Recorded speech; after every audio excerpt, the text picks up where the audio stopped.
Hello, ladies and gentlemen, and welcome back to another edition of Uncaged. My name is Mike Larkin, and joining me tonight is the one, the only Mr. Daniel Crimmins himself, DC. Daniel, we are at episode 6. How are you? I am wonderful. Say our names and we'll appear. We are Uncaged.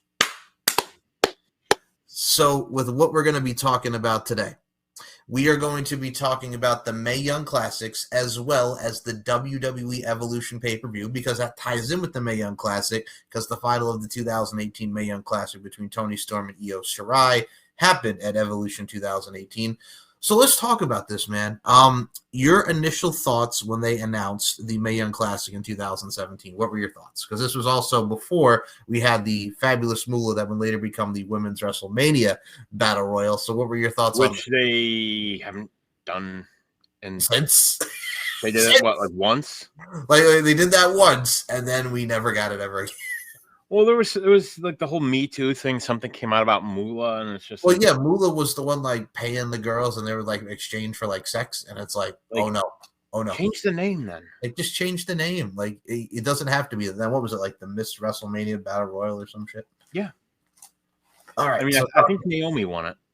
Yes, perfect example. Yes, you won that later that year. But I thought it was really it was always a solid show. And looking at it, even just the whole card, we had like the pre-show match. We had Rhea Ripley, pre-mommy, yes, versus Dakota Kai. So here's what I liked about this too, and we'll touch upon the Mae Young Classic after we get the dark match out of the way on this one. So Rhea Ripley and Dakota Kai is on the WWE Vault YouTube channel. That's how I first saw it. I knew this match happened, but I had never seen it. Watching this for the short time that it was, and I'll say this wholeheartedly, I enjoyed it because this is when they were starting up NXT UK. Rhea had just beat Toni Storm to become the inaugural NXT UK Women's Champion. Dakota Kai was going back and forth between NXT and NXT UK. She was the babyface at the time, very much almost kind of like the Bayley role. These two had great chemistry. We got to see Rhea showcase her power with a vertical suplex, and then Dakota Kai got some hope spots in. She hit her kicks, but at the end of the day, it was Rhea hitting the Riptide for the 1, 2, 3 to retain the NXT Women's Championship. So I got to ask you, what were your thoughts? I know it was a short period of time, but what did you think about Rhea and Dakota Kai? I loved it. I think the NXT UK Women's Division, criminally underrated. Honestly, if I'm being brutally honest. Right. Did you also like the fact that besides that we got Rhea and Dakota, I want to get your thoughts on the overall pay-per-view itself, because before we dive into the Mae Young and the women here, and I definitely want to get that dark match out of the way. I'm glad you mentioned it again, but your thoughts on the fact that we actually had a women's Evolution pay-per-view. This is the first time. It took place at the Nassau Coliseum, Long Island, New York. So your thoughts on this being a pay-per-view, and also the fact that we may have a second one of these this summer. Yeah, I heard about that, which I think is an awesome idea. Especially with AAA, with that happening, with that news, which to me still kind of shocks me. Like, we're in a new era, just as an aside, it's a new era. So I think it opens that up. I think it's a really cool thing. It's the opportunities are endless. The only difference I'll say is, this was pre AEW, so could be an issue there. With some of their talent, I would love to see a true forbidden door for women's wrestling. Because AEW's got some amazing people. They've got the winner of the 2018 Mae Young Classic. They've got Toni Storm. And I would just love to see Toni Storm, on WWE TV again, which I will just say as an aside, they ruined her. For me, and I like that you brought this up. So from what we saw with Toni here, when she was on NXT UK, she was great. Like, she was amazing. She was amazing. As the NXT Women's Champ, the feud that she had with Kaylee Ray, like, they had a great feud. And then when they brought her to the stateside, And I mean, it was great to see her as a part of that NXT invasion going into Survivor Series. That was really cool. But then you put her in there with Charlotte, and it went downhill. It Yeah, went downhill. exactly. Like, and who knows? Maybe if it hadn't have been Vince, maybe it would have been different. We don't know. We can't really speculate because we don't know for sure. No, and I mean, she was great on NXT during the COVID era. I will say that was a very smart thing of bringing her up because she deserved it. She really did. Absolutely. But when the main roster came up and they're doing the thing where Charlotte's throwing the pie in her face, and I mean, don't get me wrong, she's getting a push, and we're going to get a women's championship match. But then she walks out because fuck this shit, I'm out, no thanks. I think it was a mixture of being burnt out. She was tired of the creative of just being, and she even said this on Talk is Jericho. It's like they call me up. I get ready to come to the town and then they don't need me. So I can understand the frustration there because it's like, Yeah, hey, either want me here or you don't. And also just poor booking. She was really book piss poor, man. absolutely. It's like, I mean, hey, at least she didn't pull a Gail Kim and eliminate herself on live TV. That never gets old. Which, 2009. if I'm not mistaken, I think Gail Kim was actually supposed to win that match.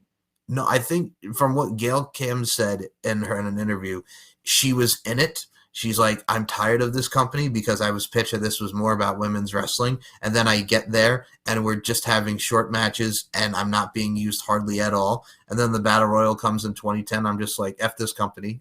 I walked out and I went right back to TNA. Yep. I was literally. I would love to see her back, even if it's just, a one-off. So, I mean, with this women, like you mentioned for Evolution too, you mentioned like the AAA women, the Luchadoras. Yeah. We can include the main roster in NXT. I would love if Mariah May does go to WWE. Her on that pay-per-view would be awesome. And I think people like you mentioned, I do have to say this as well because there's a land of opportunity here in a different time of professional wrestling. Do you say that this absolutely, because there's one thing to be working with a professional wrestling company, then there's another to be acquiring a professional wrestling company. Do you think this also supersedes to what Tony has with the Forbidden Door? I think it is. I think people say, oh, I'm all for, companies working together. See, here's the thing. We saw when AAA and AEW were working together and what happened there. What happened? Their relationship fell apart. Yep. And now CMLL. This, it's making sure that doesn't happen. And, you hear so many stories, people saying, oh, well, people in AAA are worried, oh, this and that, but there are people that know the opinions that said they wouldn't sell if they were giving up all their power. Do you think Ray's going to have a good feel, much like William Regal did with recruiting talent? You think Ray's going to be the one recruiting talent?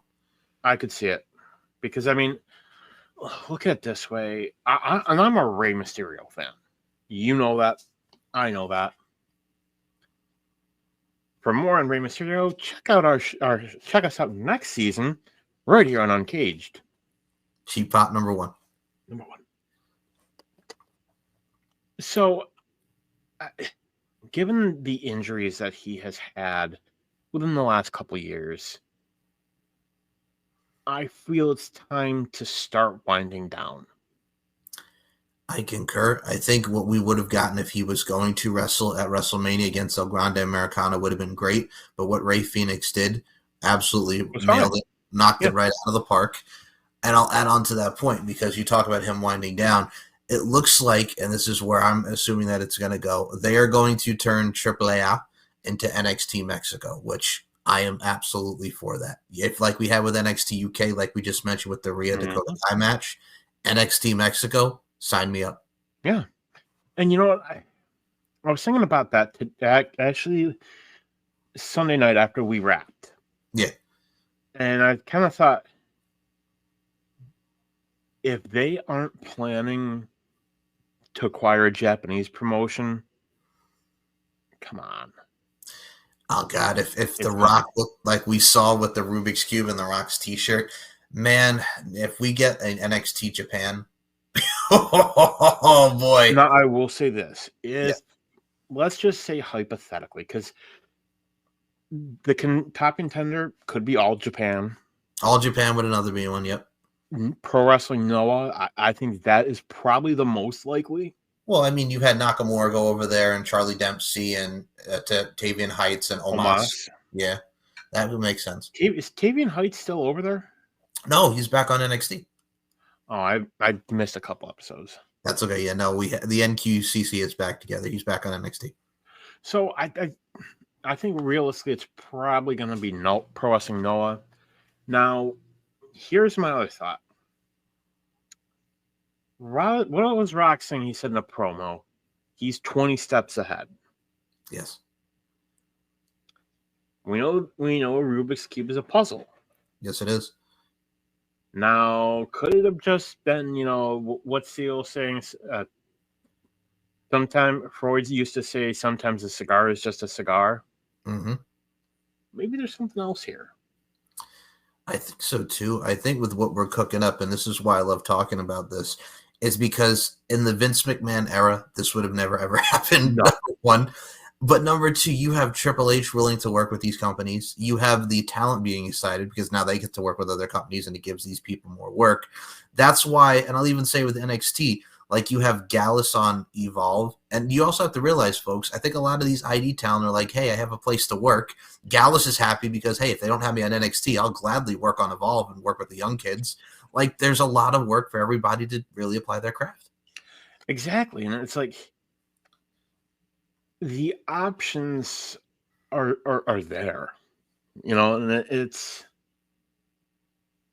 I will just make this comment here. In looking at it, people gave WWE shit for buying, just buying AAA. Mm-hmm. AAA is still going to have, their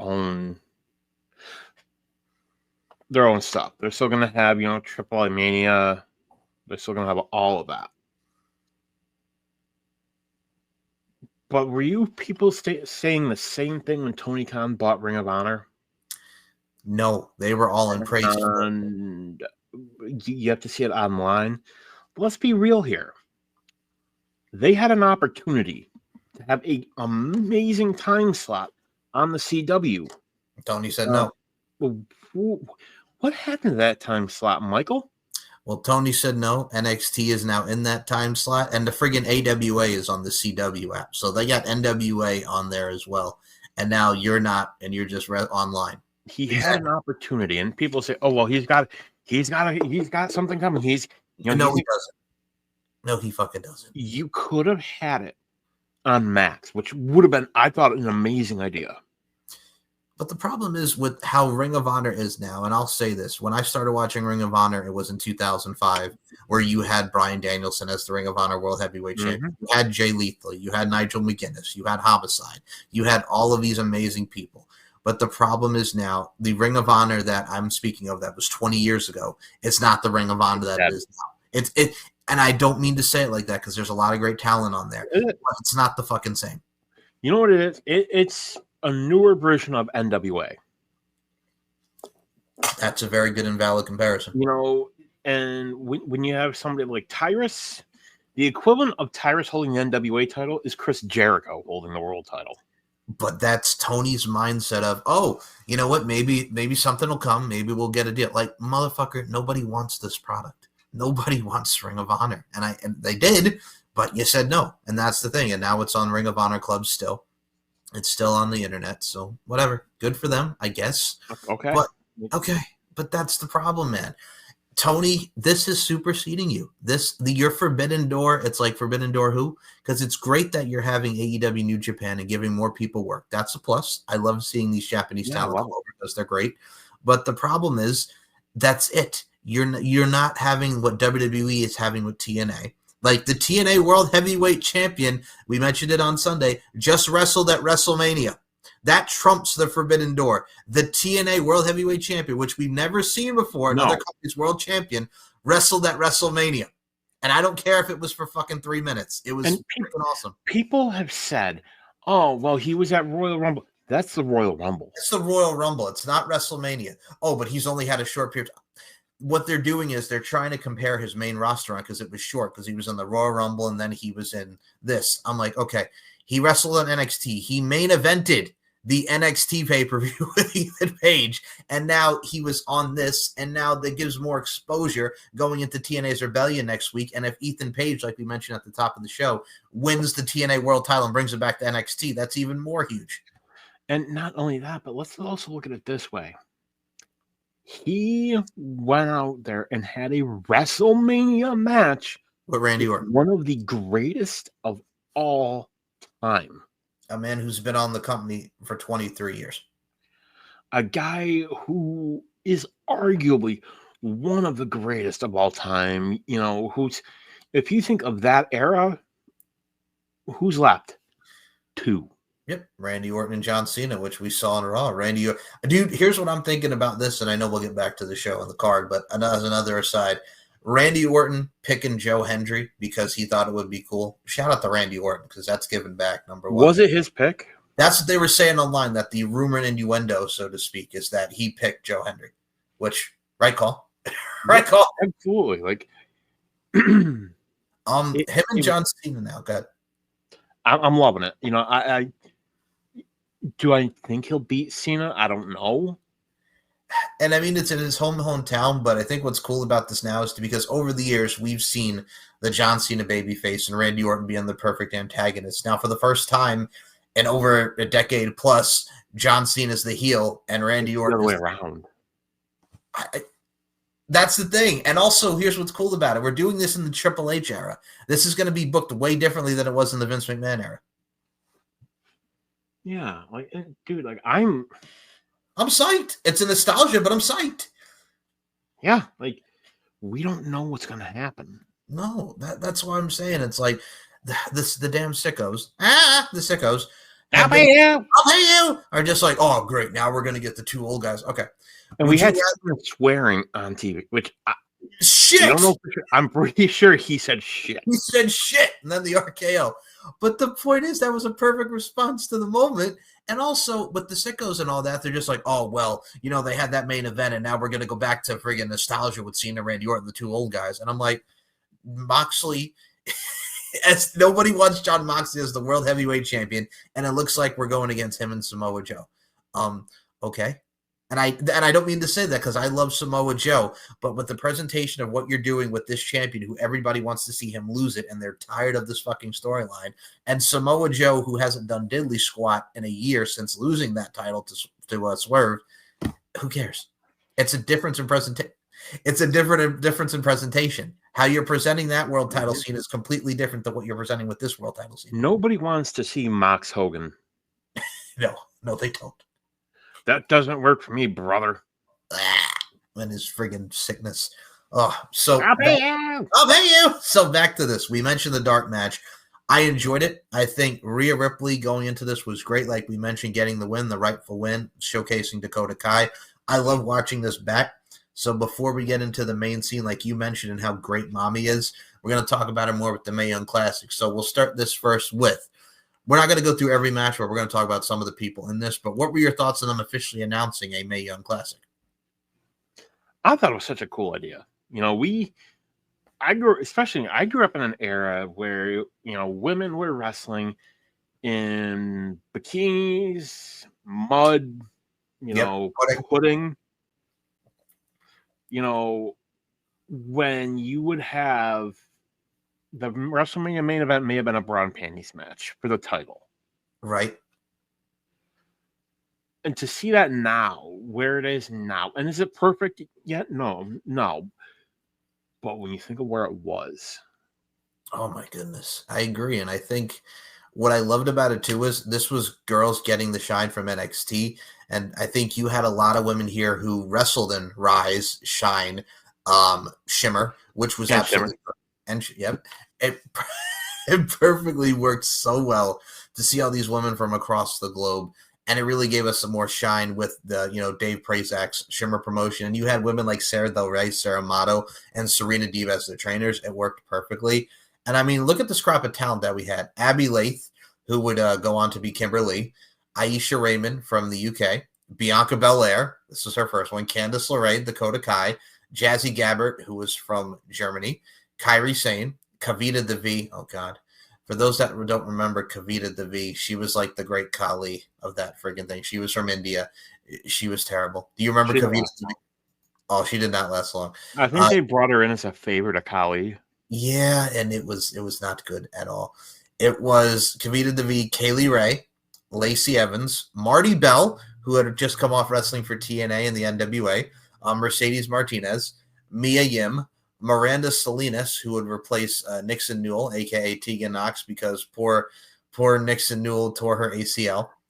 That poor girl. Like Let's put that out there first and foremost. Poor Tegan Knox. Like, she gets hurt here, then she got hurt in the second one in the match with Rhea, and then that poor girl. And I mean, I think her WWE run, it was all right, but you know what the problem is? And people were pissed about how she was used, and I'm like, she has 2 knee braces. The poor girl's injury prone, and we're afraid that she's going to get hurt again. Like, you got to be careful. Of course, one of my personal favorites we also had Taynara Conti. Yes, Taynara Conti. Tay Mello, Tay Guevara. Mm-hmm. I like that. I think that was a great addition to have Taynara Conti here because she did very well. Nicole Savoy, who had wrestled in Shimmer. Piper Niven, a.k.a. Dewdrop, a.k.a. Piper Niven, a.k.a. the Secret Herbis. Princess Shugit. Can I just say, as an aside? Yeah. I love that with her. Like, give her and Kaylee Ray, Alba Fire, whatever you want to call it. Whatever the hell you want to call it. Give them the women's tag team titles now. Dude, I'm right there with it. Like, we've mentioned Shayna and Zoe, but there's a part of me because the two best friends, they're funny together. It's a great collective, and Chelsea Green as the women's U.S. champion. Come on now. I love it. It works. I don't want to like it's one of those things you don't want to like it. Well, people are bitching. You almost hate that you love it, but you do. But dude, people were bitching because it's like, oh, Alba Fire went from being a witch to this. I'm like, she's working with her best friend. Like, shut up. I will be honest. At first, I was not sold on it because, I loved Isla Dawn. I think Isla Dawn is highly underrated. Same. And it just kind of sucked that it's like, and it felt like they were just like they didn't want to get rid of Alba Fire, and they're just like, okay, we're here. I think you're correct because if you're looking at the stock of the two, and I say this respectively, I love Isla Dawn. Her run on NXT UK was great. I love the fact that her and Kaylee Ray got to win the women's tag titles in their home country. But of the two, Kaylee Ray has more of the stock value to her. Former NXT UK women's champion. Longest reigning NXT UK women's champion. Yes, and then Mako Satomura. But yeah, that was it was a peak for her.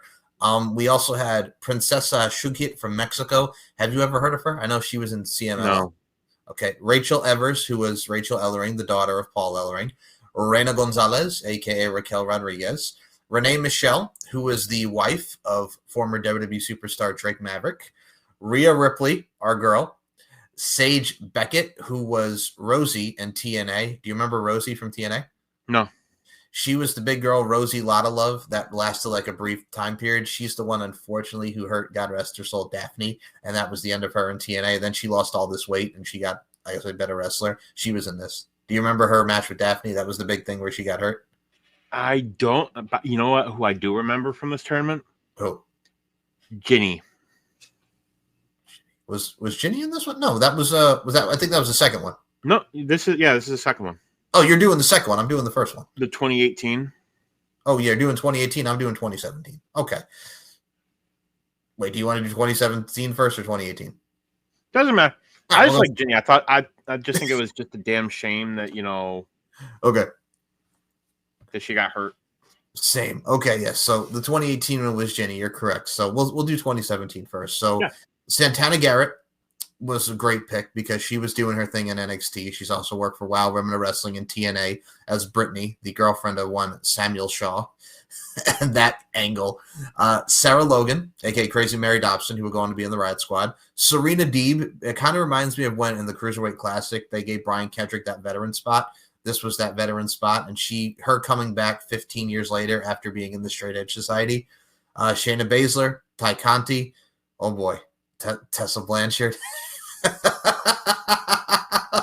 Was this pre-racist or post-racist? Oh man, he went there. Okay, so this was pre-racist. She was at Ricochet at the time. And then she would have a great match. Oh boy. So she would have a great match with Kairi Sane, and that was it for Tessa. Then she would go on to TNA, and we know what happened there. Toni Storm, Vanessa Bourne, who was in WWE for a little bit as well in the NXT. Remember Vanessa Bourne? She lasted like a small portion of time. Remember Vanessa Bourne or not? Yeah, a cup of coffee.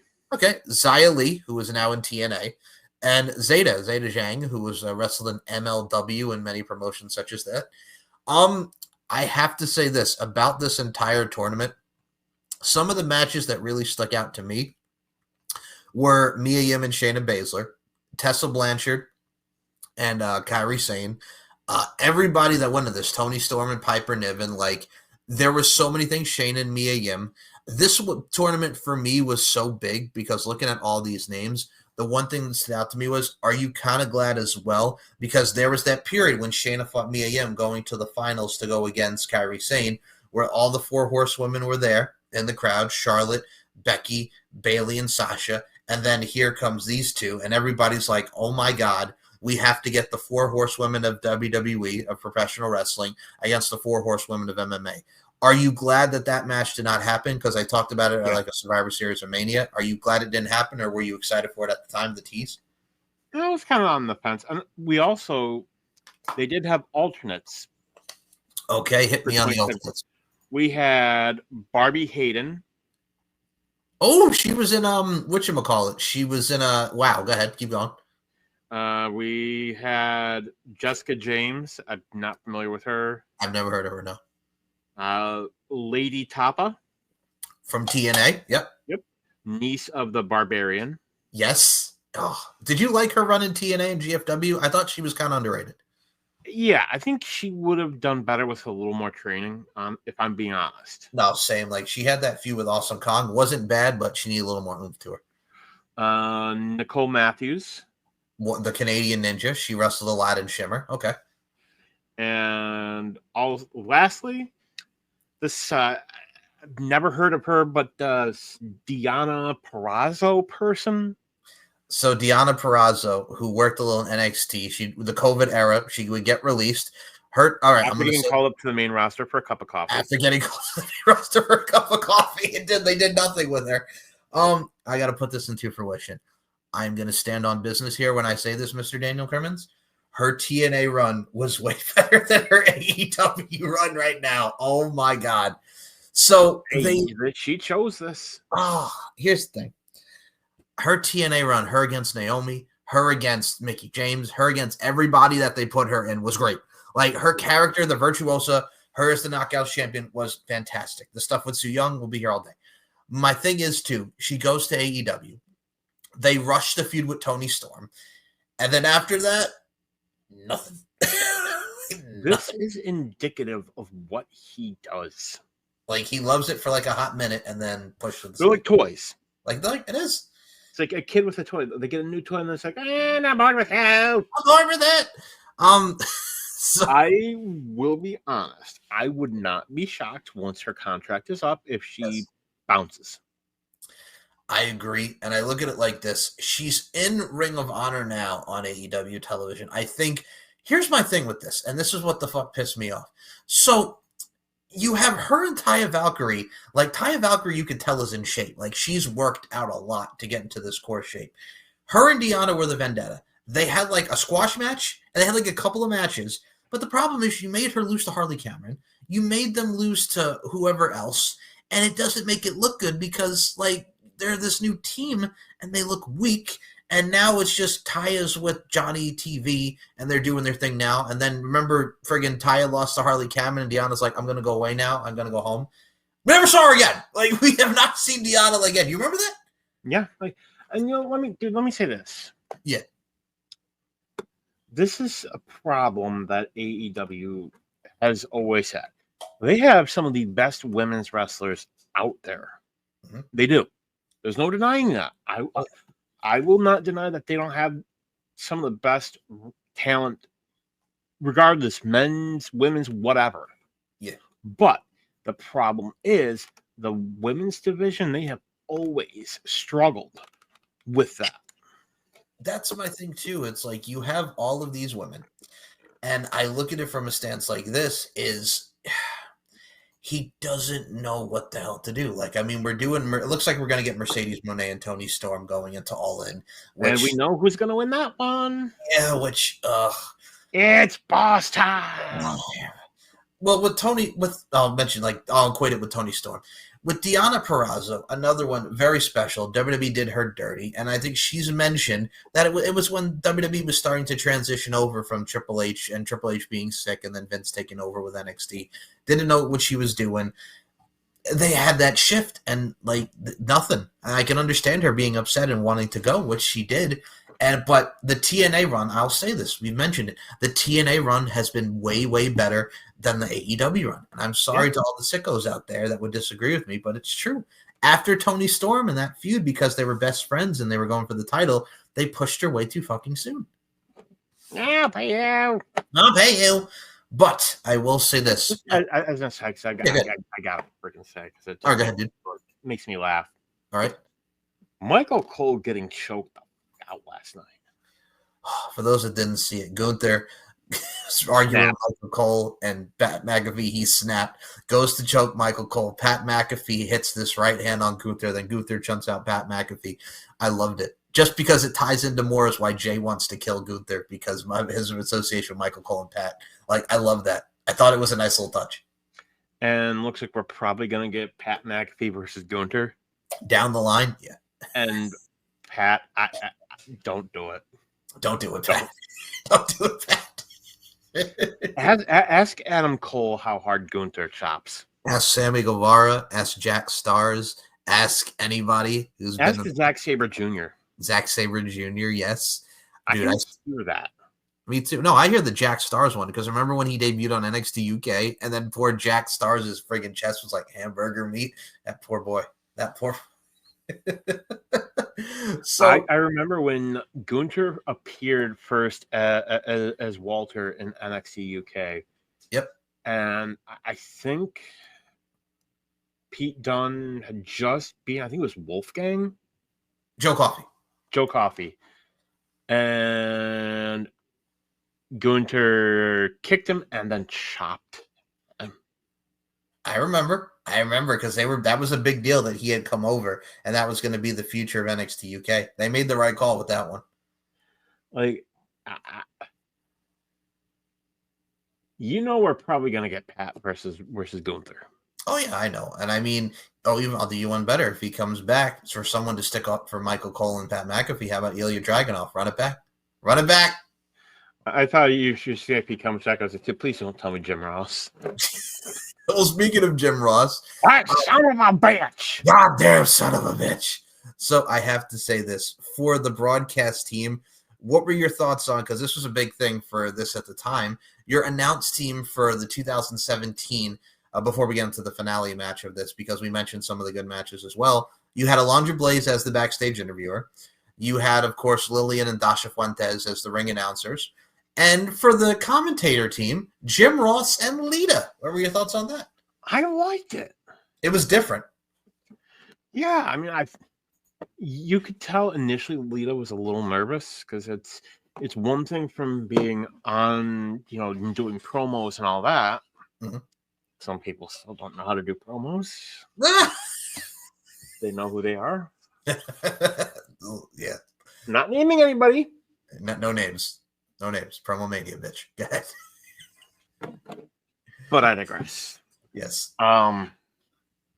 It's one thing to do promo work, and then a whole other to have to be on commentary for 2 hours, what have you.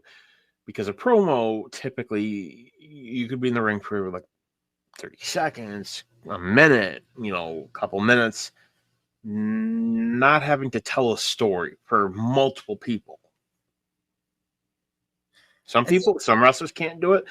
Some of the best, Wade Barrett is phenomenal. I love his stuff. CM Punk on commentary was always, the Monday Night Raw where it was literally Sheamus, Cena, Punk, Mhm. Triple H just alternating between who was doing commentary, who was doing, I'll wear your jacket. you can wear my blazer. That was my thing too. Like loving that transition, like you mentioned, with people like the CM Punks and the Wade Barretts. With Lita, she had only commentated like one other time when she was hurt with the neck injury. Her and Coach were on Sunday Night Heat. Do you remember that? Yeah. She wasn't bad, but you can also tell, like at the time, she really wanted to get back in the ring. So She was really nervous. She was uncomfortable. Yeah, I mean, but for this, it's like when you think of a female name to talk about something with women's wrestling, Lita ranks right up there. So it worked. So we get to the main event of the final of the Mae Young Classic 2017. Mind you, Kairi Sane, like I mentioned, the matches with Tessa Blanchard. There's a very underrated match with her and Bianca Belair because if you want to talk about standouts, and we mentioned a lot of great names that will go on to have success in WWE, Bianca Belair was only in the biz for what, like a year and a half? And she flipping killed it, dude. But see, that's what she does. Like she started here and would go on to have an amazing NXT run, and she's gonna be in the Hall of Fame, guaranteed. Yes. I think with the potential that they saw there and to where her meteoric rise would go in NXT is absolutely astounding. Much like she was in the Performance Center. Yeah, like she had just gotten signed like not too long before that. And I think they gave her a chance and they were like, okay, well, let's see what you can do. And she hung with Kairi Sane. Oh, yeah. And Kairi Sane, I will say, so underrated. I remember seeing her come in and she's like the pirate. And I'm like, okay, this is interesting. This is new. It's a little weird. It's a little weird. But she was this spark, this baby face, this just likable. She did. She was likable, and you could resonate and generate with her, and it worked. Exactly. And then you had Shayna Baszler, who was this badass woman from Invicta and the Ultimate Fighting world, and she was friends with Ronda Rousey, and she had been on television before. Like she was in the crowd for like SummerSlam with Ronda one year with the MMA Horsewomen, and then she comes into WWE. She had done Shimmer. She had done so many professional wrestling promotions. And here she was. What were your thoughts on this final? Because these two have great chemistry, and then they would go on to feud in NXT. Ronda who? Oh, okay. I like your style. How you I will say this till I'm blue in the face. Go ahead, bro. Ronda has the personality. She's got the presence. Yes. Looking in the fight game, Ronda got found out real quick. Holly Holm says what? Holly Holm, Mish Date who? Mish Date who? Yes. Lost twice in a row and then it was done. Yeah, and then Ronda's like, I'm going to try wrestling. Smart move. And I don't get me wrong, she's talented. She's not the unstoppable monster that she was made out to be. But they also made her their cash cow. Like they tried to do with CM Punk. But how'd that work out? Oh, well, my thing with this is what we're talking about when we get into Evolution. This is prime Ronda. Yeah. Where she came back and it went to hell. And I'll say this, Shayna is so underrated. Like as a wrestler, she is somebody that brings legitimacy. Like I wish that they would give her a world title. She deserves to win a women's world title before her career ends. Honestly, I will say this with Mania 36, I do believe we both mentioned it when we discussed WrestleMania 36. To see that again, please check us out on Uncaged. Mike will include a link to that episode down below. Cheap Pop number 2. So that's the thing with Shayna. It's just she has that badassery. The women's title feud she had with Kairi Sane for the NXT Women's Championship was awesome. They played hot potato with it. But this matchup here with Kairi getting the win with the insane elbow, the kicks, the strikes, the suplexes, they went back and forth, and the right person won. I mean, you had the great heel that Shayna was, but Kairi being a lovable babyface, this really put Kairi on the map. It put both of them on the map, dude. And Kairi Sane's elbow drop. The insane elbow, yeah. Like just seeing her like nail that, like, to me, the standard bearer for elbow drops is always Randy Savage. Oh yeah. But to see Kyrie, like, it's like, because you think, oh, elbow drop, like, how? No, no, like that. I saw, I was like, oh, like seeing the air that she would get, and oh my god, like, I'm right there with you. I think for someone with such short size and her being the weight that she is, she gets up there, the high octane, the hang time, and the whiplash that she gets, it works. And you see how impactful that maneuver is. So, I mean, this would go on to really highlight Kairi Sane throughout her tenure within the WWE and all across the world. And then we get to the Mae Young Classic 2018. Here's my thing. We mentioned names like Ty Conti coming back. Let's start off here with this. Rhea Ripley went from this blonde-haired girl, the long blonde hair, kind of just, your typical cookie cutter. She changes her look with the blonde hair. She's got all the black on. It's very edgy, really bears in comparison to what she did the previous year. This was her breakout. You want to talk about Rhea Ripley in the Mae Young Classic? This was that year. oh yeah, this was like beginning, like early, like prototype mommy.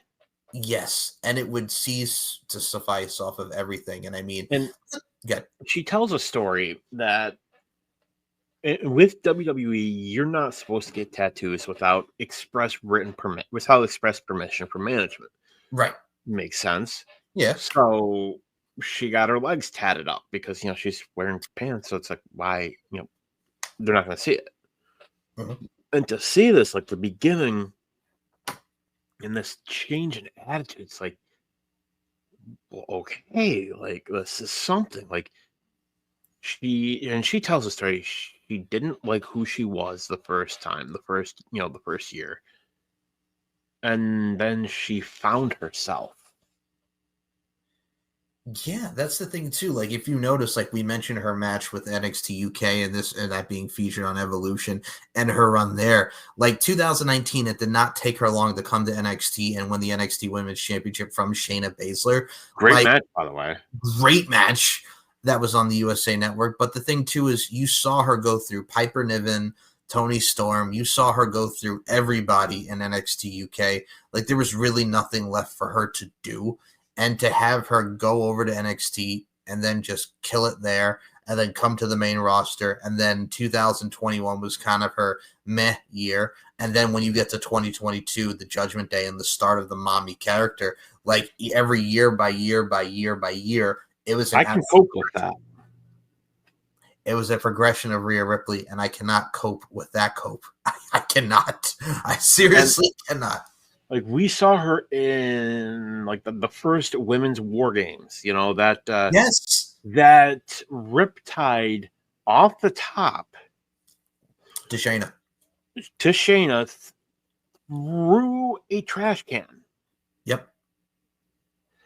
And then, she would, face Shayna. I think it was like either a couple weeks later, almost the same finish, but no trash can this time. Yeah, that was the match where she won the title, but that was my super riptide. Like yes, but that's the thing, Dan. It's just like if you're thinking of a perfect representation for someone to lead the women to go into that Survivor Series, it was Rhea Ripley. Oh, Rhea Bloody Ripley. Rhea Bloody Ripley. And I mean, the other names like we mentioned before, like I mentioned Serena Deeb, which for me, I think if there was a great one to be a veteran in the first one, that would be her. And it gets just her to like rehash her career than to her previous run with the Straight Edge Society. But this name shocked everybody when it was announced at the time. Caitlyn came back and was in this. What were your thoughts when Caitlyn came back, former Divas champ? I love her. Like, me too. Like it works. Like she's very strong. Like her initial run on NXT, like where she got replaced with Isis the Amazon, who photos came out, and that's why they had to get rid of Isis the Amazon. And Caitlyn, yeah. And Caitlyn would be the replacement, and Cherry Pro would be Vicky Guerrero. And then she would go on to WWE, the SmackDown. She was with AJ Lee. And of course, everybody talks about that forgotten heel turn, where she was a member of the Divas of Doom with Beth Phoenix and Natalya. That went nowhere. Yeah. What were your thoughts? Like, do you think she would have been a good heel at the time, or it was just kind of like whatever? Like Caitlyn to me. I mean, she beat Eve. She won the Divas titles. She did her thing, the AJ Lee feud. But yeah, after that, it was kind of downhill from there. Well, I think she'd had some personal issues, and Yeah. And I think at the time too, like they started moving towards more of the AJ Lee direction. She was kind of like you mentioned, personal issues and kind of at the time. She killed it here. I thought what she did in the Mae Young Classic, working with the girls, it worked perfectly. Another career resurgence. And for the women that were in this, Ariel Monroe, aka Big Swole, the wife of Cedric Alexander, Big Swole, who will go on to be in AEW, and then would get fired from AEW and have a Twitter beef with Tony Khan. Which Allison Kay, the former Sienna from TNA and NWA, Ashley Rain, who would be Madison Rain. Now I'm going to ask you this because at this particular time period, Madison Rain had wrestled in Ring of Honor, TNA, and this was her WWE tryout in the Mae Young Classic. What were your thoughts on Madison Rain being in this? And I am a huge fan of hers. Like, beautiful people. Love her work. You know, now she's doing exactly what in AEW. Well, she's coaching somewhat, kind of, and she's on like the pre-show with them, which I thought was weird because it came. And her husband apparently now is in AEW too. Well, Josh Matthews was backstage, which means that Tony's going to be like, "I'll pay you. Come work with your wife." I'll pay you. Please work for me. Come on, Josh. Come on. Don't you be tough enough with me, Joshy boy. I will say this, Josh Matthews. Just as an aside, yeah, man. I loved him on Toughen Up. You know, me too. I think his commentating was really good. You know, he found his niche. That's the thing too. I mean, he was too small as a wrestler, but him on commentary with Michael Cole with the wrong time. Him with Matt Stryker, him with Ernest the Cat Miller, him with Michael Cole, him with anybody on commentary was good. He did find his niche. I even enjoyed him in TNA with the Pope. Like, he was really good at being that douchebag commentator role, and he could be serious. Also in this tournament, we mentioned Deonna Purrazzo.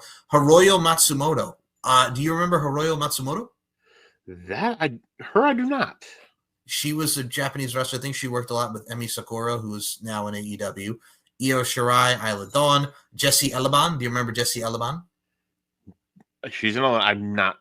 She wrestled like briefly on NXT. That was one of the ones that was like another cup of coffee. Like Daniel mentioned, Ginny, who were going to be Mrs. Walter. Gunter. Casey Catanzaro, who is now Katana Chance, alongside Lacey Lane, a.k.a.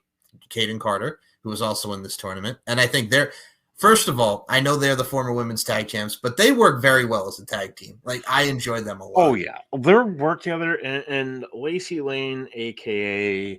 Kaden Carter, if there is anybody on that roster who has the TikTok game down pat, or Damian Priest. Like, she seems like she's just the nicest person in the world. Like, she's got so much energy. Yeah, like, that's the thing. Like, you want to party with those girls, and it works. Like, they're fun, they're energetic. Damian Priest parties with her. Are they actually dating? Is that a thing? I don't know, but they make it seem. I love it, though. First of all, if that is true, Damian Priest, you are a lucky man. So we have Caitlin, we mentioned, Karen Q, who is from Ring of Honor, and she is now Wendy Chu in WWE, wrestling primarily more now on Evolve. Good. You want to mention Wendy Chu? No, you're good. Okay. Kavita Devi. God, that woman was so bad. You know it was a great Khali favor. You know it was a great Khali favor, and there's like, okay, fine, whatever. Killer Kelly, who would go on to be in NXT UK. And I will say this, I've said this many a times, I think you can concur with me. If there is one of the matches to watch during this tournament, Killer Kelly and Mako Satomura was excellent. And then she would go on to TNA. MJ Jenkins, remember MJ Jenkins? No. She wrestled in NWA, TNA when they were Global Force Wrestling, GFW. She did a couple appearances on AEW Dark. Of course, we mentioned Mako Satomura, the final boss, and a former NXT Women's UK champ. WCW veteran, wrestled on Nitro at the age of 16. Did you like that they brought in a veteran like a Mako Satomura? Oh, yeah. Like, and even now, Mako Satomura can still go. Yeah. I mean, we mentioned... don't want to piss her off because her boyfriend will kill you. Who is her boyfriend? Minoru Suzuki. First of all, how does he land her? I don't understand that. I mean, both badasses, but Well, murder mom, murder grandpa. Fair enough. He's the murder grandpa. Like, God you damn. ever want to see a definition of badass? Look up Minoru Suzuki versus Kazuchika Okada. Or They when wrestled in the pouring rain. that, or how about her versus Asuka when he absolutely slapped the crap out of her during the match? Oh, that man. I would love just once to see Suzuki in WWE, even if it's just a one time. And we got Chushin Thunder Liger one time in NXT, Yeah, with Tyler Breeze, which was a highly underrated match, by the way. yes, from NXT Takeover Brooklyn. But yeah, no, if we can get Minoru one time, I'm cool with that. We mentioned Mercedes Martinez, Mia Yim came back as well, and Nicole Matthews, Priscilla Kelly, who would know is now Gigi Dolan on NXT. She also wrestled in Shine at the time. What were your thoughts on them bringing in Priscilla Kelly? The former Darby Allin. And the former Mrs. Darby Allin. I think I was also pissed around this time too because actually no, it didn't happen yet. I don't think it happened yet. That goddamn tampon spot, Dan. I can't, Dan. I can't. Why? She's now actually engaged to Zach Wentz. Yes, Zachary Wentz from TNA. Dan, you're going to gloss over the tampon spot? Come on, Daniel. That never happened. We're not happening. Rachel Evers, Rachel Ellery. Which, to that tampon spot, you know what I say? What's that? No yeet. No yeet. Okay. So, Rachel Evers, Rachel Ellering, Raquel Rodriguez, Rhea Ripley, Ty Conti, Tegan Knox, Tony Storm, Vanessa Craven, Xia Li, Zatara, Zeusix. And for those that don't know who Zeusix is, she was the one who wrestled some Mercedes Moné on Dynamite. What are you? I'll pay you. She wrestled in AAA a lot, and she wrestled for the AEW TBS Championship. Remember Zeusix? Okay. Xia Brookside, who is now in TNA, the daughter of Robbie Brookside. I was very happy to see her get a shot because I'm a fan of Robbie Brookside. He was helping train a lot of the talent at the time, and she was really good. The broadcast team on color commentary, what were your thoughts? So we had 3 people this time. So, of course, backstage interviewers were Kathy Kelly, Kayla Braxton, Sarah Schreiber, Shadia Seso. Do you remember Shadia? No. I don't know who that was either. I think she was one of the international ones, but I don't remember her. So whoever remembers Shadia, please, you can let me know in the comments. So on the commentary time, it was Michael Cole, Renee Young, and Beth Phoenix. So like Lita with the first one, we had Beth Phoenix on commentary. What were your thoughts on that commentary team? Loved it. And you know, I think this was right around the time that Renee Young briefly did Raw. Yes, this is when it was her, Michael Cole, and Corey Graves. Which, I will say this. I loved Renee Young on Raw. Hmm? I don't know why the hell they took her off. I don't know if that was her call. I think it was Vince. Well, Vince was like, because she said this on oral sessions that Vince got mad because she didn't highlight something from Saudi Arabia. She's like, God damn it, you didn't say it. You didn't say it. And she got yelled at by Vince because she didn't say something about Saudi Arabia. Which, does that shock you? No. But I will say this. She was good. She cared about professional wrestling. She loves professional wrestling. She made you want to see the product. And I think I'll say this right now. Her run as a commentator in NXT kind of superseded her on Raw because she didn't have the limitations of Vince McMahon there. And I will say this. Yeah. Tony Khan. Use her on commentary. I would love that. But yeah, no, she's still doing the backstage interviewer stuff, which she's great at. But better than that, though. She is. I agree. But this is the role that we have her because she's always been known as the backstage girl. Funny you mentioned Kathy Kelly. Hit me. Word has come out that Kathy Kelly has been seen taking bumps in the Performance Center. So you want to see her as a manager, or you think she'll get in the ring? I think she kind of wants to wrestle. I would be okay with that. I think for someone who has a passion that she does, and we know who she's friends with, that being the great mommy, Miss Rhea Ripley. I think there's going to be some cool stuff with that. I don't know who she would wrestle, but I'm for it. I'm open to it. If she wants to do it, let her do it. Give her a shot. They were shocked. God bless her. I mean, Samantha Irvin tried. She was better as a ring announcer. So yeah. And then aha! Aha! Aha! Aha! Ah! Aha! Now she's doing her music thing, which I listened to her song, and I'll put the link in the description. It's not bad. It's not bad. What were your thoughts? She's got a good voice. I'll give her that. Yes. Go ahead. Say it. I hate the song. Come on, Daniel. It's not the worst song in the world. Come on, man. I've listened. All right. You want to hear Fiend, Fiend, Fiend, Fiend? Michael? Yes. I will find you. Wait, who are you, Liam Neeson? I will find you. I know how to find you. Yes, you do. Friggin' taken up in this piece. Oh, hey, are you happy that we're never going to hear that song again, though? Thank God. Okay. Thank JBL. Thank the wrestling gods. Okay. So let me just say this. Yeah. It's like that kind of music is just not my cup of tea. Okay, that's fine. I respect that. I give her credit. She's got a good voice. Like, I just thought the music video was a little odd, but whatever. It's got. There are people that style music will appeal to. There are people that enjoy, that kind of like that R&B soul. It's just not usually my cup of tea. I think she's got a tremendous voice, though. Yeah. I'd be curious to see what she does. As I've said to you in the past when we talked about it, I think it was the right time for her to go. I think the clock, if she was going to remember I said it, if she's going to make a career out of this, now the clock is ticking. Yeah. What is her name now? Samantha the Bomb or something like that? That's her Twitter handle, I think. Twitter. Okay, so it's not like when Real One came out, Mr. Enzo Amore. We did not discuss him. Oh God, the friggin' rap music video. So speaking of something we will discuss, which I'm actually ashamed to say that when that song came out, I actually bought it on iTunes. Please don't kill me.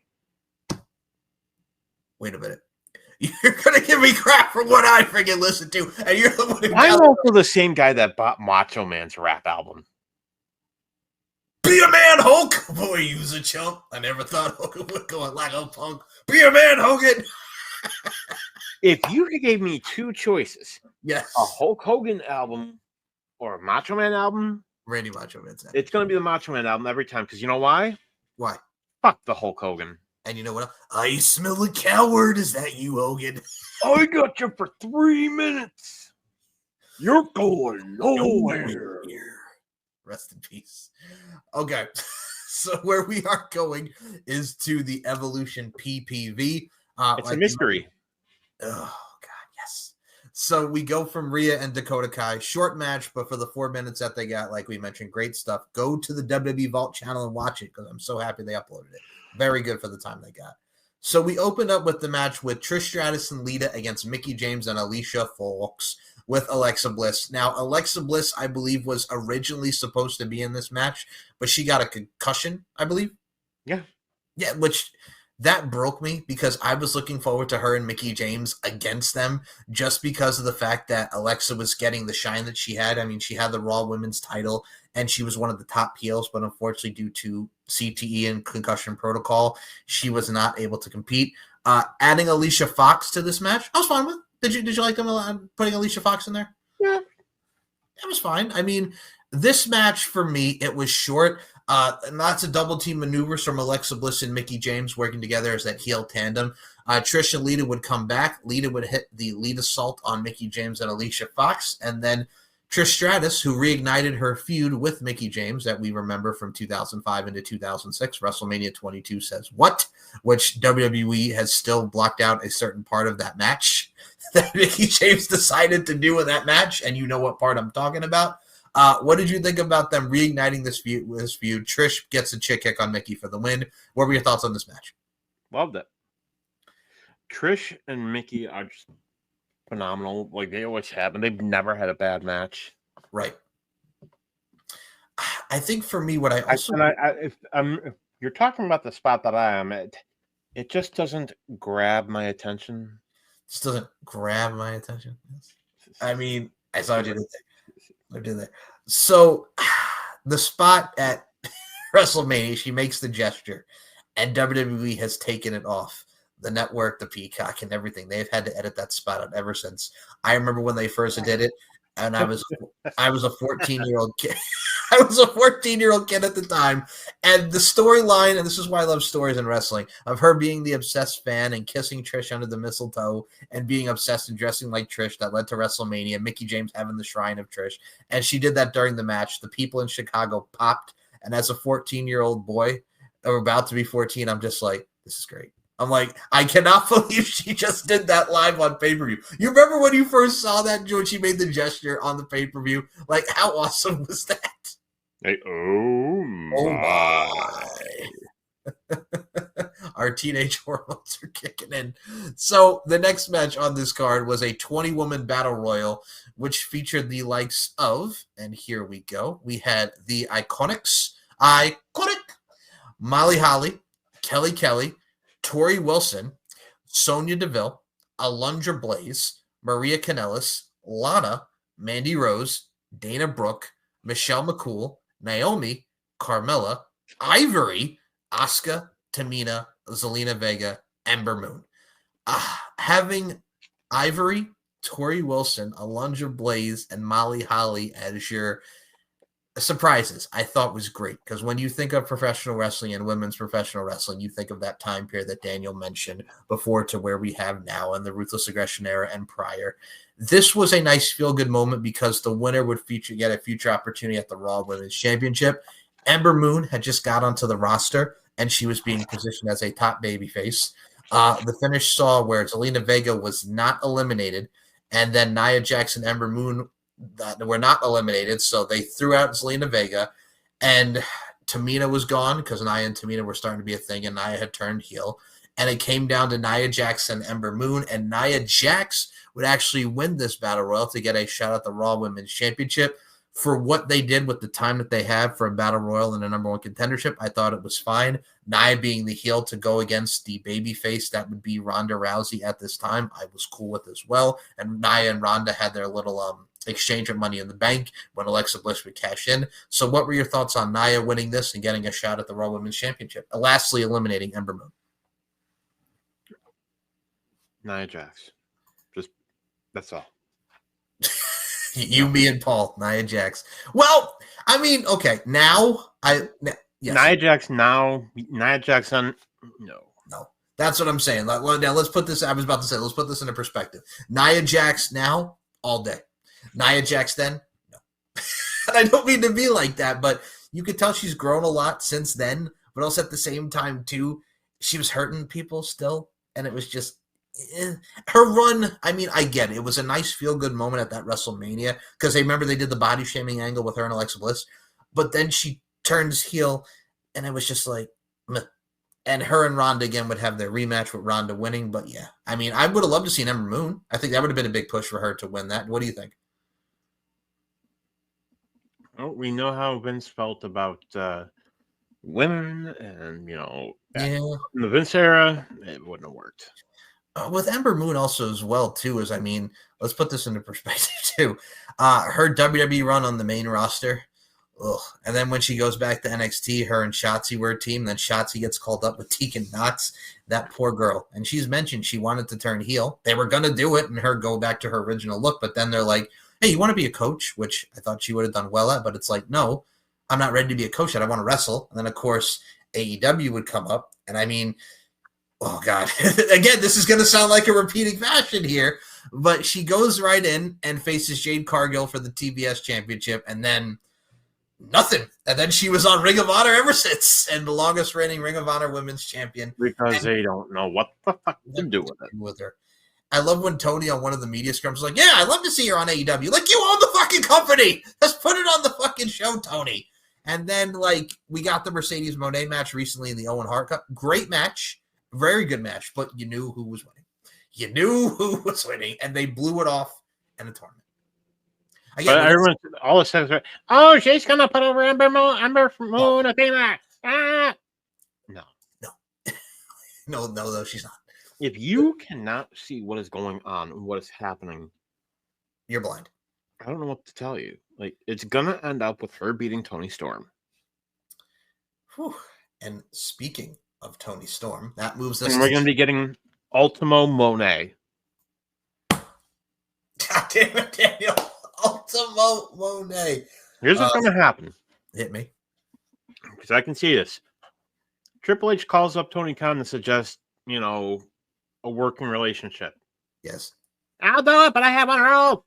Mercedes Moné needs to win all your world title, all your women's titles. Do it now. And Triple H will be like, no. And he'll say, have a good day, Tony. You know what it is, too? That's exactly what he said to Mercedes Moné, because she wanted to be paid like Charlotte and Becky and go before, like, trying to come back. And Triple H said she wanted more. She wanted more than Charlotte and Becky. And Triple H was like, have a good day, Mercedes. Have a good day, Mercedes. And now she is the headache of AEW. And see, she's incredibly talented. There's no denying that. So Bayley's run, looks like her contract is up in a year and a half. Everybody's like, oh, she'll go to AEW and she'll wrestle Mercedes. I don't think she's going anywhere. I don't. If anything, I could see her retiring. Yeah. I mean, they're doing the angle now where she got attacked at WrestleMania, where it's just like, it's going to be Becky who's the one who attacked her. And then we're going to get Bayley and Becky. But the roles reversed this time. Bayley as a face, Becky as a heel. I'm fine with that. I think they've had great matches and they work together. There's history with the 4 Horsewomen. But yeah, it's just, no, do not go to AEW. As much as I love her and that's one of my favorite NXT TakeOver matches, her and Bayley. It's incredible. But no, I don't want to see that in AEW because I know how Tony thinks and I know how he books. Because if she goes there, we'll blow the match out first and then nothing. That's exactly what it would be. It would be that match, then nothing. Yeah. And then catering. And we mentioned Toni Storm. We got the final of the 2018 Mae Young Classic. Both of these women. This was Toni Storm's redemption from 2017 because she came so close. I mean, the match was a Piper Niven. Her and Meiko Satomura, she had great matches in this tournament. Io Shirai was killing it. This was our first introduction to her, and she has been incredible ever since, the current women's world heavyweight champion. These two have great chemistry. The drop kicks, the moonsault to the outside, the moonsault counter with raising the knees. And these two, again, they showed us why. Like, Toni Storm's wrestling in Japan. She's done Stardom. Io Sky's done Stardom. These two just showcase why they're some of the best wrestlers going today. Oh, yeah. And then the Storm Zero by Toni to Io for the 1, 2, 3. Toni Storm wins the Mae Young Classic 2018, wins the trophy. It's Triple H, Stephanie McMahon, and Sarah Amato out there with her to present it. I love this. And did you like that Toni Storm won and to get redemption from the year prior? Absolutely. And, kudos, folks, if you haven't seen it, go back to Raw from April 21st. I'm not sure when this is going to go out. Yeah. Stephanie Vaquer versus Io. Oh, my God. Let me have that a million times. Dude, when she came out, I was so shocked. I'm like, oh, my God. We're going to get this. Like, and it transitioned to what we saw tonight and going forward. Like, that was awesome. That match was incredible. Put her on the main roster, the nice blood with NXT going around all the brands. I agree with you. And I mean, having Toni and Io, a lot of people thought Io should have won, but I'm like, I would have loved that. Either or, I would have been fine with winning, but Toni made more sense because she came so close in the first one. You have to have her win the second one. Exactly. And you're building the NXT UK brand with a babyface, and what a better babyface than Toni Storm? Yeah. And I also, with both of the Mae Young Classics, it's a shame that Mae Young had passed. Like, I would have loved to have seen her come out and, just, shake hands with the winner. I would have loved that. Me too. I mean, I look at it like this. Like, I think May would have loved this, number one, but also number two, when you think of someone's legacy and a true pioneer in women's wrestling, there's no better than Mae Young. With the barriers that she broke down for all these women, it was a great tribute, and I think if she was alive, she'd be really proud of this. And she probably would have challenged Toni Storm. And probably tell Michelle McCool and Layla, I want to match with these tier 2 sluts. Never gets old. And she would have. I love the story that Bubba Ray tells where they were planning the spot through the table off the stage. Yes. And how he begged her not, he didn't want to do it. Yes. He's like, May, I'm afraid I'm going to hurt you. And she's And like, she you better basically lay down. grabbed him by the ear. Yes. And basically yelled at him, just said, listen here, you're doing it. And you're better do it. You better do it hard. Like, hit me hard.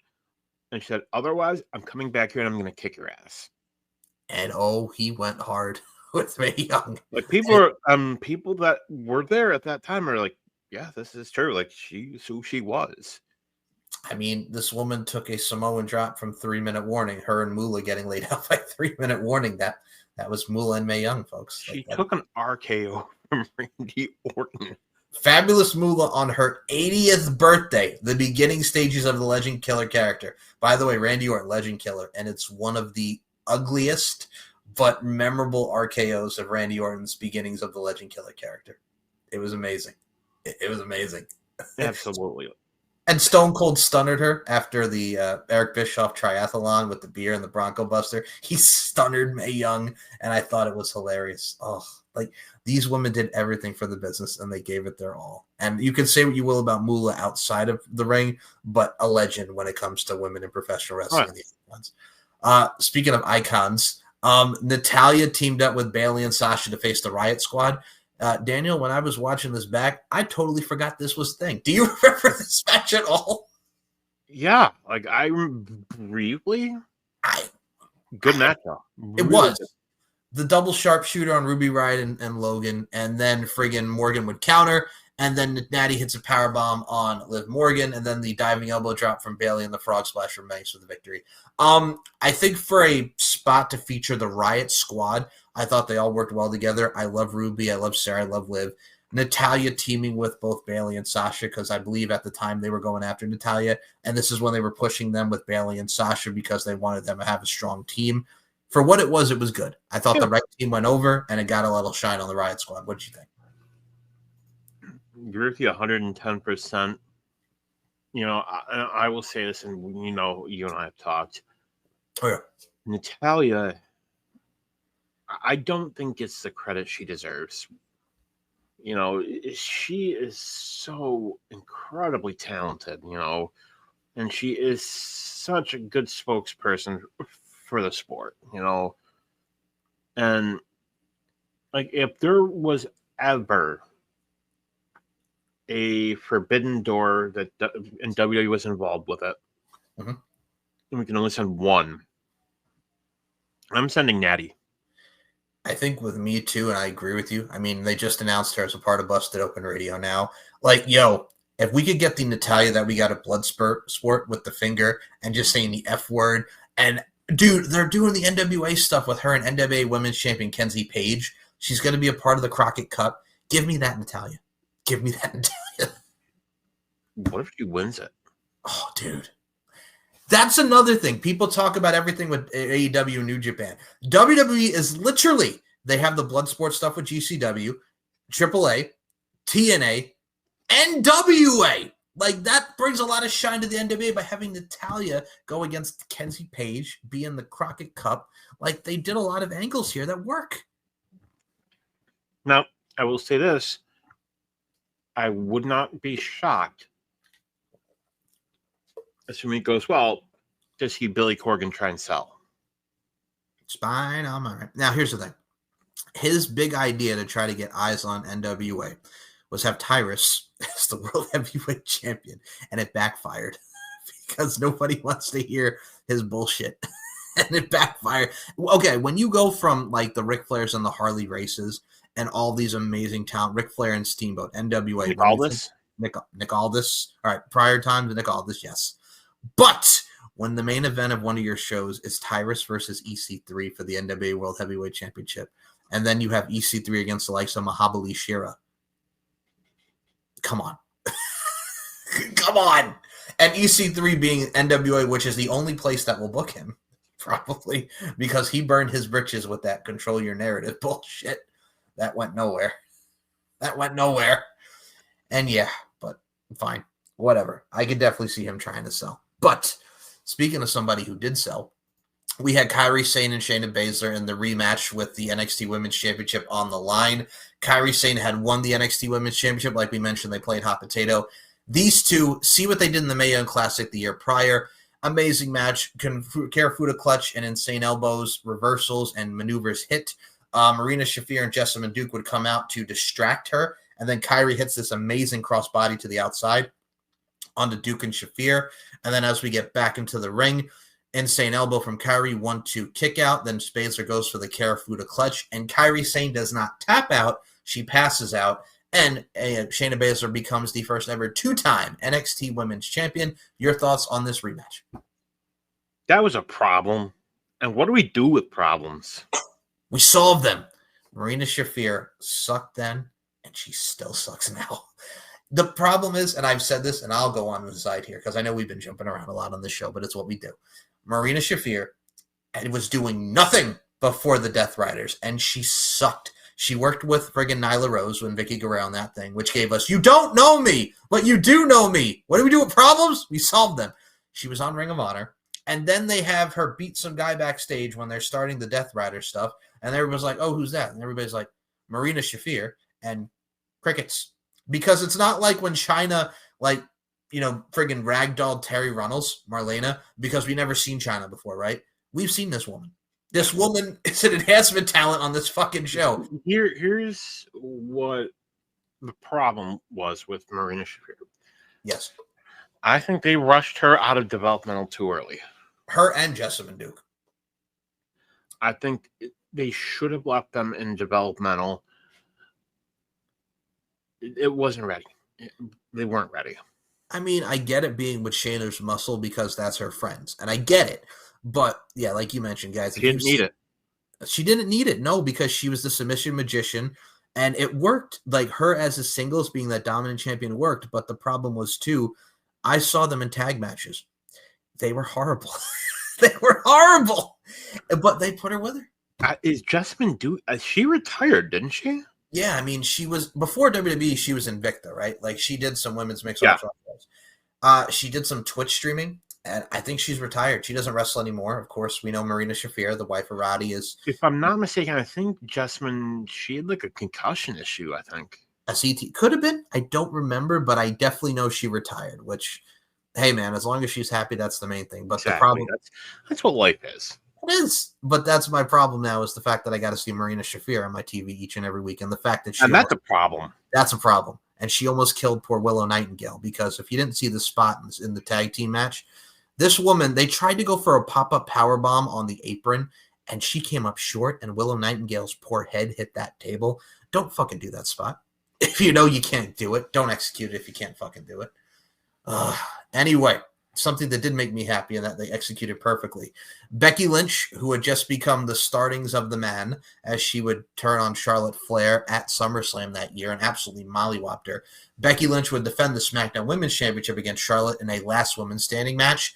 This was incredible. The leg drop through the table, the spear through the barricade. These women just absolutely went nuts to dive off the ladder with the leg drop. Everything worked perfectly. This was the perfect example of a blood feud, the battle of the former best friends, and Becky just becoming out of her shell from this woman who was just happy-go-lucky and happy to be there to like, fuck that, no, I'm tired of Charlotte getting all the opportunities. It's now my time. And then we would see the sequence of Flair going with a powerbomb through the table from Becky Lynch after Charlotte was going for a moonsault. And then Becky would win to retain because Charlotte could not get up from the 10 count. This is one of my favorite matches of these two, and it surpassed everything. Out of every match that was on this show besides the main event and a couple of the tag matches that were really solid, like this whole card, this was the fucking standout match for me. Go ahead, Nick. Even Nikki Bella versus Ronda wasn't terrible. It wasn't, and we'll get to that in a second. But for me, this is what stood out for me because of what they started. What were your thoughts on Becky and Charlotte? I thought it was fantastic. Like, this was I think the first one where you think, okay, maybe they really don't like each other. Yes, this was the start of like the animosity, but that didn't come till later. But this was the start where you believe. Well, then it didn't come out till later that there really is animosity. Yeah.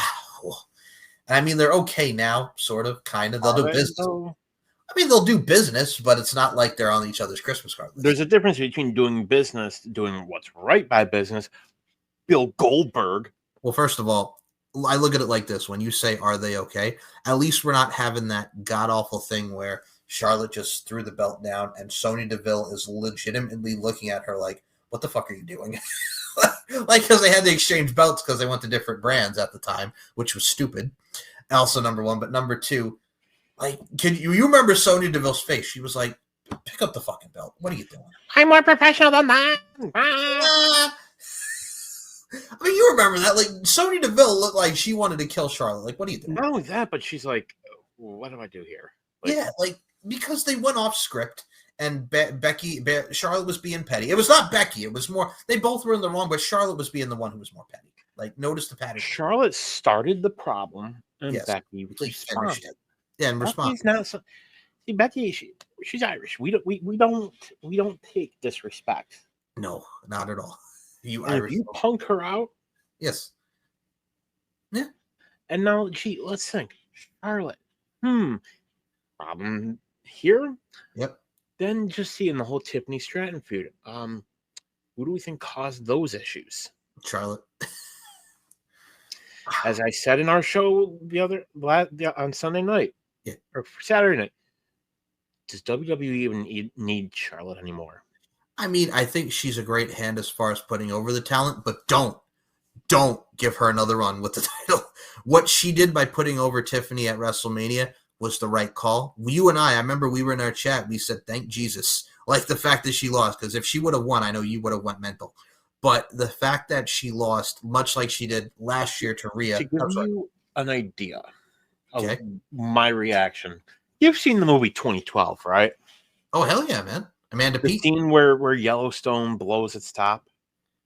Ooh, okay, yeah. All right, I know That. what you're talking about. That, okay. Bringing back memories with the 2012 movie. Highly underrated movie. It's a great acting, no, but honestly, it's fun. I was about to say that, man. Like, the acting's terrible, but the movie as itself is a very interesting The plot. effects are good. For its time, the effects are great. Oh, yeah. I mean, you're the same one who likes The Day After Tomorrow as well. So I mean, Shut up. Shut the fuck up, Michael. I was a 12-year-old kid, and I saw that with my dad in the Quorum movie theater, the Quorum multiplex on Long Island. I was bored out of my fucking mind. And this was my fault. I wanted to see it because I'm like, oh, this looks cool. Jake Gyllenhaal and friggin' who was the girl in that? Friggin' it was Jake Gyllenhaal and whoever the girl, Emmy Rossum, I believe. It was Emmy Rossum. Yeah, that's it. Oh, God, fucking. Dennis Quaid, y'all. Jake Gyllenhaal, at that time, his acting chops were, no. No. Y'all. Effects were, see, movies like this, the effects are where it is. Y'all, that movie. Well, Daniel liked it. Myself, not so much. And we watched it in science. Our buddy Paul enjoyed it.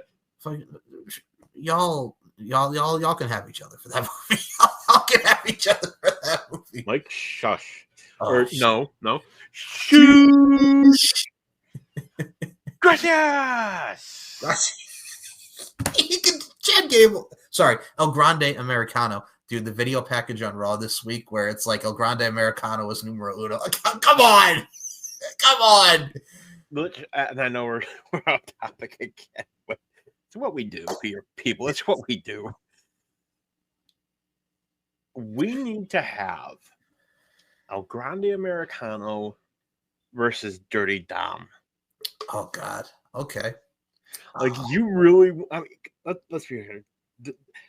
They're at that stage with Dom where they are trying to keep him heel. They're trying. But it's not. They're not going to work. You already let that out at WrestleMania. You're not putting it back in. No. And I mean, the fact that we have El Grande Americano now, and I cannot wait to see where they go with this. Please give me him and Vikingo. If you really want to do Worlds Collide, give me him and Vikingo, please. You know what? What I want them to do, just as a segment, I want Adam Pearce to try and have like a backstage segment with Chad Gable where he says, okay, you know what, Chad, I'm going to give you a match. Yes. You versus El Grande Americano. And then Chad will be like, I'm sick. It's comedy gold right there. I mean, honestly, you really want to turn Dominic face. Yes. I would have, and it's got to involve his dad. It has to Have Grande, have a Starbucks, beat down Ray. Because when I hear Grande Americana, I think of a drink from Starbucks. Same. And I think you have Dom to the point where you see he's conflicted. Yes. And you have him ultimately just come out, mollywop Chad, rip the mask off. Or you know what? Eventually, have the mask come off by accident. All right. And then have Chad act against it. He's like, you didn't know I was. Everyone's just like, dude, We knew. It's like Owen Hart in the Blue Blaze. I would have rotating El Grande Americanos. Like, I would have it be everybody in American made. The Julius, the Creed brothers, yeah. Chad Gable, like have them all just take turns, and that's how they try and get around Adam Pearce. It writes itself. I think I like that. I really hope you remember from the Attitude Era the Los Conquistadors. Oh, when it was Edge and Christian and the Hardys, and then it ended up being the Hardys. Yeah, I think wasn't one of them like Christopher Daniels and Nick Dinsmore under them. Yeah. I think. Eugene. Oh man, you're bringing it back with the Conquistadors. I like your style. That's where I got the insight. I thought that could work. It could. And I will tell you something that did work. We are at the main event of Evolution. Ronda Rousey defending the Raw Women's Championship against Nikki Bella. I remember when they were going with this and people groaned because they're like, oh God, please do not have Nikki Bella beat her. So they started this where I believe it was, again, the Riot Squad, like we mentioned. They went against Ronda and the Bellas. The Bellas turned on Ronda. And it gave us that infamous promo of the only doors that you're knocking down is the doors to John Cena's bedroom. Oh my God. I remember that promo because she went deep into friggin' Nikki Bella, and Nikki Bella legit. If you remember this promo, as we all do, that woman looked like she wanted to cry. After she said that got Nikki deep. She looked as a mixture of like, I'm pissed that you said that, but I wanted to cry at the same time because her and John Cena just she wanted to try and kill Ronda. Kill Ronda.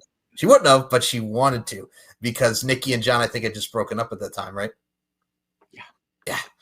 So we get to the match, and it's better than what you think it is because Nikki and Ronda go back and forth.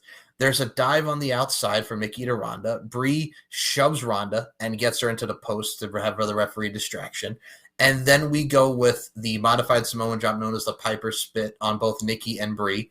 And then there's a near fall, and then Nikki goes for the Rack Attack 2.0, which, if I remember correctly, wasn't it pretty much just a TKO? Because the Rack Attack was like the shock treatment that Abyss used to do, the torture rack, and the Rack Attack 2.0 she couldn't. Well, I mean, I got to say, if you're going to do a transition and you're going to switch it up, the TKO is a great. Oh, yeah. So she gets a 2 count from the TKO, the Rack Attack 2.0, and then Nikki goes up to the middle rope. Ronda Rousey pretty much comes up and hits her with like a Fisherman Buster. And then, like, small package driver, Fisherman Buster, whatever you want to call it, it was gnarly. And then she hits the armbar, Nikki, tap out, and Ronda retains the title. Way better than what a lot of people expected.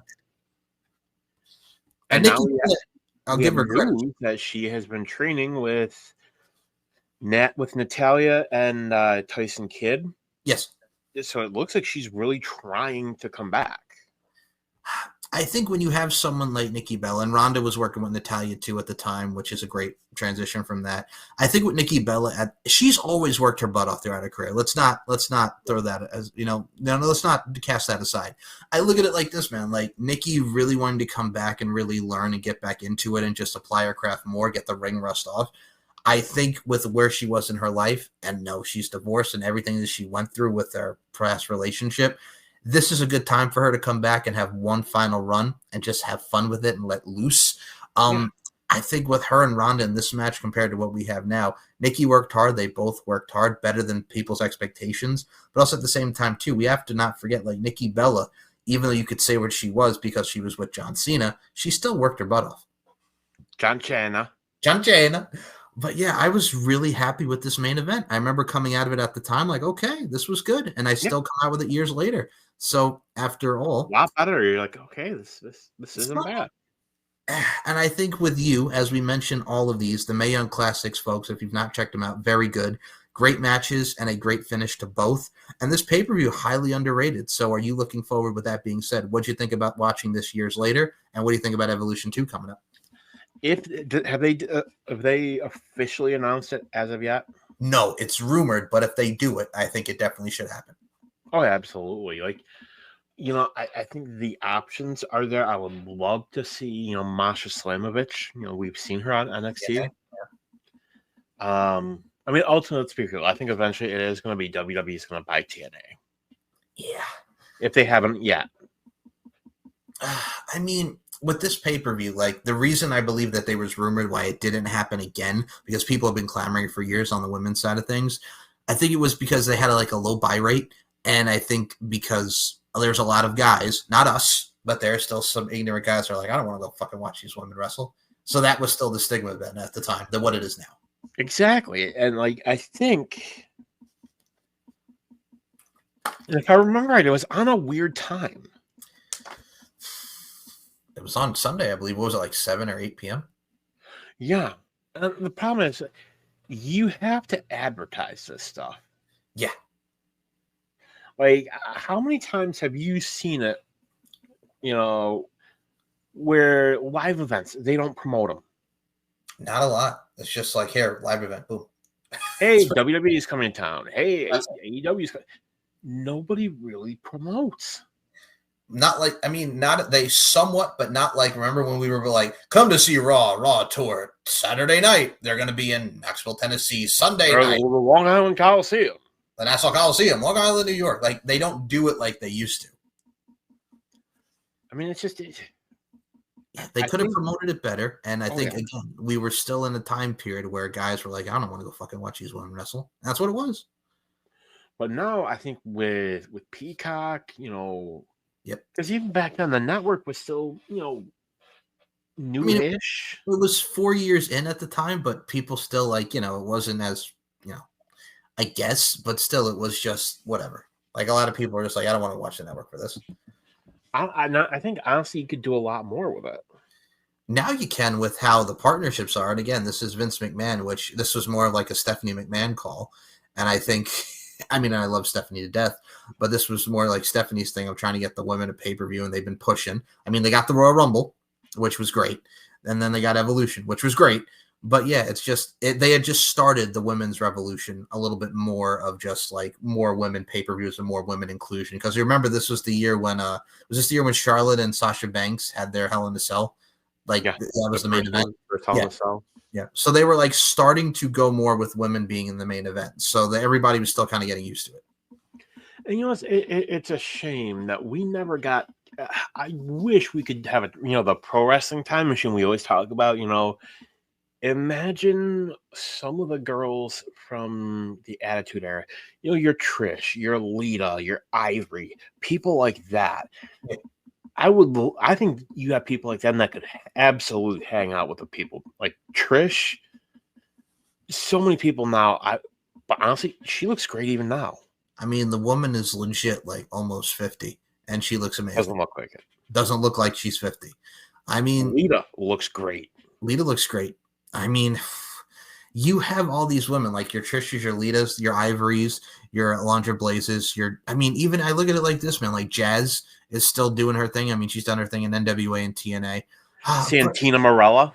Stop. I'm sure you could get her to come back. Please be quiet. Don't put that into existence. But, you have a lot of people that you could bring in, and Tori Wilson still looks absolutely amazing as well in her own right. Sure. Did you like that Kelly signed a Legends deal? Yeah. You know who else did? Who? Lana is the best. Lana #1. Can we get her one time with Rusev now, please? The Rusev that we got last night. That was great. Oh my God. He looks amazing. Took out Alpha Academy and took out friggin' he slimmed down. He did. Well, you're getting back. Lean, he got back into ring shape. And you could tell, when he first came out and he first ran out, you could see him just soaking it in. And he's happy. Wasn't doing much with him, and now here we are. This is what happens, Tony. You're fumbling. You fumble everybody that you get. And I will just say, like, it was good to see the accolade again. Like, I was kind of hoping he would have put Tozawa in it just because I love to see the accolade, where he leans like all the way. Cat tax. Cat tax. Sorry, buddy. Come on. So to see that, I don't know. It's so good to see Rusev back. I've been a Rusev fan for years. So I hope they do something good with him. I think so too. And I mean, from where he is now, there's so many possibilities of where he can go on the Raw roster. Rusev versus Gunther. We were talking about that. Like Rusev would be great. I would love to see Rusev against Braun Breaker. I think that would be a great match. There's so many possibilities that they could do with him on Raw. Like you mentioned, he's slimmed down. He looks great. And it just goes to show it's just like this is what happens where I remember 5 years ago because he just did the promo where he's like 5 years and it feels great to be back. Like you could tell he's excited to come back to WWE. It's like he was one of the original guys that when WWE, a lot of people were leaving for AEW, he was one of the original ones. And 5 years later, here we are. And he looks amazing. He was a Paul Levesque guy. He was, but Vince just didn't see what Paul Levesque saw in him. And see, and there's so many you could say that about. Like, you look at people like Zack Ryder, Matt Cardona, who took chicken shit and turned it into chicken salad and got over despite Vince McMahon. Rusev, they put him with Aiden English and the whole Rusev day. They tried to make a joke out of it. Got over. Well, Aiden English and Rusev made it work. They got it super over with the crowd. And he got a world title match with AJ Styles from it. Should he have won it? Who knows? Who knows? But that's the thing too. Like you have something that's over. Triple H, Rusev and Karrion Kross. I'm not hating it. I'm not hating it. I love that, man. There's so much possibilities, and I mean, there's more possibilities if we get an Evolution 2. We mentioned the crop of women from all different brands and what have you, maybe more partnerships, but still, y'all, this was great to watch back. This was great to talk about the Mae Young Classic. I mean, I know we didn't go through every match because it's a tournament, but the main stuff we did cover. And I really say to everybody, go back and watch it. I mean, it's like 7 years old now, but it's still good. Still good. And speaking of good is our show Uncaged, because again, we go off the rails, but this is what we do, and we love each and every one of y'all. So we're almost done with season 5 here. So our next episode, which would be episode 7, the title, Missed Opportunities in Wrestling. So we're going to go through a bunch of missed opportunities in wrestling, like people who should have won the titles. Nakamura and AJ Styles at WrestleMania. And Scott Hall. Scott Hall. Nakamura beating AJ Styles at WrestleMania. Hello. Many. No, speak English. And we'll get to so many more because there is a lot of missed opportunities in professional wrestling and missed ones. So that will be in our next episode. Daniel, before we close this thing out, where can we follow you on social medias? The floor is yours. You can find me on Instagram. Mike's going to put the link somewhere down there. Pundit supposed to drop today. Going to do a little bit of tweaking. Going to do a new format. Nice. So that's going to be coming soon. I'm going to change it up a little bit. It's wasn't something I was happy with. And I'm the type where if I'm not happy with something, I'm not going to do it. Like, that for very first. Yes, I'm aware. So keep an eye out for that. Kicking it with the boys at the TSK. We recorded WrestleMania Night 1 and 2. Our review. We recorded that last night. I think I enjoyed it better than the guys did. That the ending of that main event, that Cena versus Cody. No. Do me a favor. We're gonna save our thoughts on what The Rock said on the Pat McAfee show for the weekly review with Paul. Because God damn it, Dwayne. God damn you. Yes, I removed myself. The guys were being fine. The final boss didn't need to be there. Yes, you did. Well, we'll save that for the weekly review because, good God, we have a lot to say on what The Rock had to say on the Pat McAfee show. Oh, Dwayne. But yes, go ahead, Daniel. Anything else you'd like? Dwayne. Is there anything else you'd like to add? I'm sorry for cutting you off. Any other things you want to promote? I want to promote Mike's cat. Oh, well, Jackson has come down. Cat tax, folks, ladies and gentlemen. That's what happens. When you have a cat in here, they just comes across. You're probably do what they want. They do what they want. As Dan is a cat lover and a cat owner himself, he knows. So if y'all want to follow this channel, it is Mike Larkin 92 / it's the S&M Network shows. We did our first 2 lives for WrestleMania post show. It was great to go live. It was fun. I hope you guys go back and watch that. More weekly review coming this week. On the Mic with Mike, Steve and Mike Show, Pop Culture History Podcast, IceNet Pod for some hockey talk, Deep into the Heart of Wrestling with myself, Nicola, and Robert. Tommy Bellart, Sketchy and Funny is on this channel. We mentioned the LFC podcast, Lingerie Fighting Championships podcast, Uncaged, and so many more on this fine channel. And you can check out SM Show 1, MCL92 on Twitter, Larkin_92 and MLarkinMB on Instagram, SteveandMikeShow.com, LFCfights.com for all your LFC and Steve and Mike Show Network show needs. So with that being said, we are almost done with season 5. We are coming towards a close very, very soon. So go back and watch all 5 seasons and catch up with the first 6 episodes of this fine show in season 5.